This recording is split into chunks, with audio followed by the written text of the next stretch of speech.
మామిడి పళ్ళ రుచులే కాదు, కపిల్ వారి 30 సంవత్సరాల నాణ్యత మరియు నమ్మకం.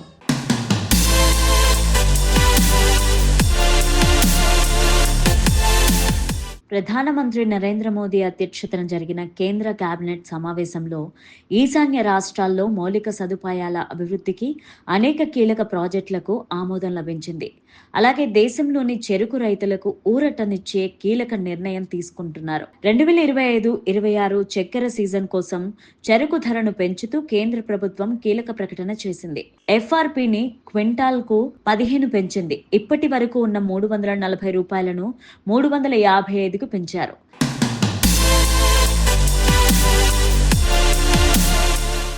ఈ మేరకు కేంద్ర మంత్రి అశ్విన్ వైష్ణవ్ మాట్లాడుతూ, ఈ ధర పెంపు దాదాపు 5 కోట్ల చెరుకు రైతులకు ప్రత్యక్షంగా లాభం చేకూరుస్తుందన్నారు. ఇది బెంచ్ మార్క్ ధరగా నిర్ణయించబడిందన్నారు. అంటే దేశంలోని చక్కెర మిల్లుకు చెరకు కొనుగోలు చేయాలంటే కనీసం ఈ ధర చెల్లించాల్సిందే. అక్టోబర్ 1, 2025 నుంచి అమలులోకి వచ్చే ఈ కొత్త ఎఫ్ఆర్పిను అన్ని మిల్లులు తప్పనిసరిగా పాటించాలి.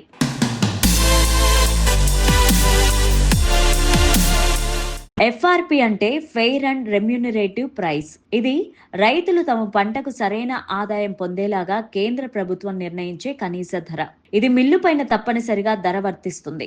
ఈ ధర నిర్ణయంతో ఉత్పత్తి వ్యయం, రికవరీ రేటు వంటి అంశాలను పరిగణలోకి తీసుకుంటారు. ప్రస్తుతం 2025-26 సంవత్సరానికి చెరుకు ఉత్పత్తి క్వింటాలకు 173 రూపాయలుగా అంచనా వేసిన కేంద్రం దీనికంటే 105.2% అధికంగా 335 రూపాయలకు ఎఫ్ఆర్పి నిర్ణయించింది.